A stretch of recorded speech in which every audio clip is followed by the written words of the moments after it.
Hey, it's Neil. Welcome back to High Gain Guitar Academy. Today we're going to talk about looped licks. What that means is we're going to play some licks that basically just go in a circle. They can kind of go on forever. You go all the way down, all the way back up, all the way down, all the way back up, and you can just keep doing them. So they're pretty cool licks, but the main thing you're going to get from this is it's going to work on your stamina, timing, accuracy, all that kind of stuff. You know, those kind of fundamental techniques that you're going to carry with you through everything you play. So let's get started. Here's the first one we're going to do. Check this out.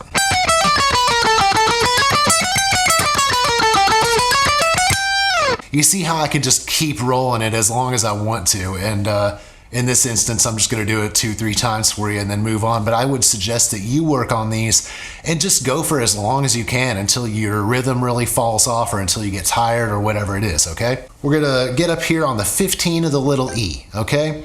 We're going to go 15, 14, 12. Now, every string we use in this lick is going to be the same shape, okay? So it's pretty easy. Like I said, 15, 14, 12 on the little E. Now moving on to the next string, the B string, same thing, 15, 14, 12. And then same thing on the G. So once we've gone through all 3 strings, now you don't have to hit that bottom note again. Once you've hit the 12, you go right back to 14, 15 and keep working your way back up the way we came. It's like we climbed down a ladder into a hole and now we're climbing back up the ladder the same way to get out, okay? So here it is from the top, and then coming back up. And then once we get to the top, you continue on back down. So here it is kind of all in a row slowly.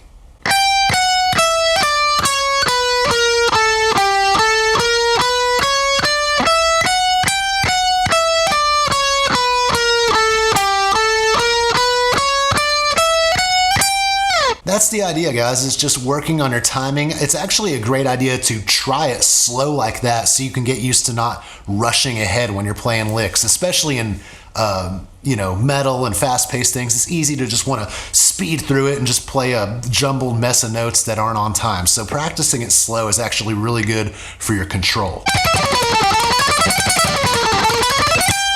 And again, I always say this, but you're not really practicing for speed specifically. You're practicing to be accurate and consistent.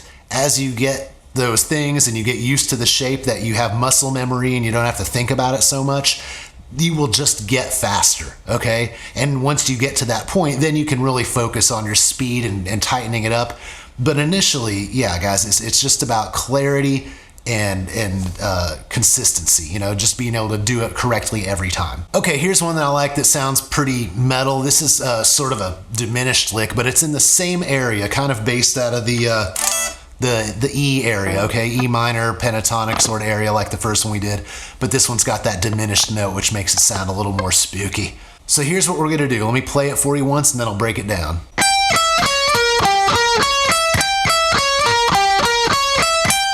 All we gotta do is start on the E string the same way as we did the last lick, minus a note. Okay, so we're starting out, I'm gonna put my ring finger on the 15 of the little E, followed by the 12 of the E, just 2 notes.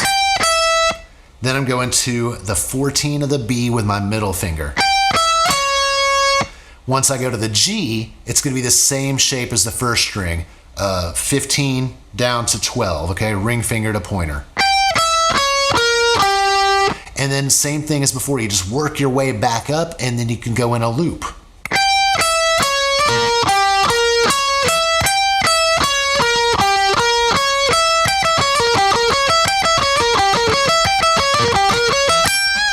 Again, timing, clarity, and consistency, that's everything, okay? This last one I want to show you is a little bit more complicated and in a different part of the neck. We're gonna do it down here on the lower part of the neck. It's not terribly complicated, so don't freak out yet. I'm gonna show it to you, then I'll break it down.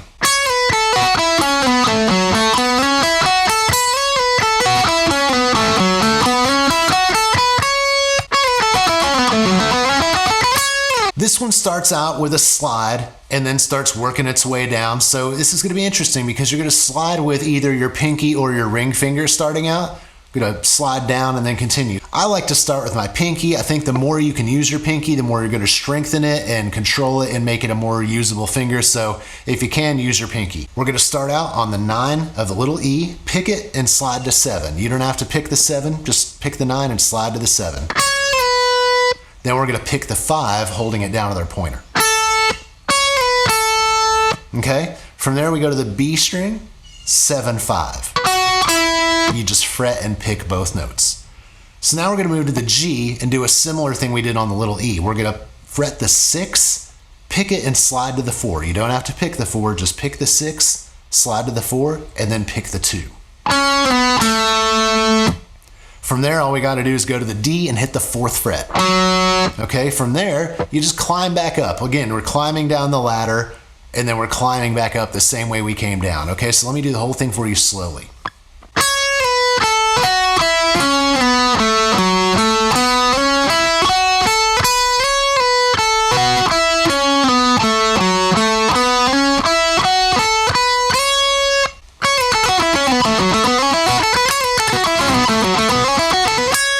This one can also be done at a higher octave up here.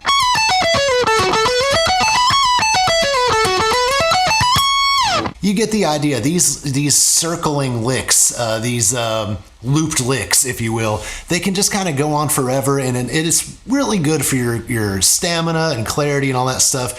And you might come up with some really cool shapes and things to do out of it to work into your solos and your songs. But yeah, I think that's the key, because no one wants to watch 1/4 of a basketball game. I need to be able to play the whole thing. I need to build up my stamina. I need to be able to play the whole game. So these are the kind of licks that are going to get you there. So good luck to you, and we'll see you next time.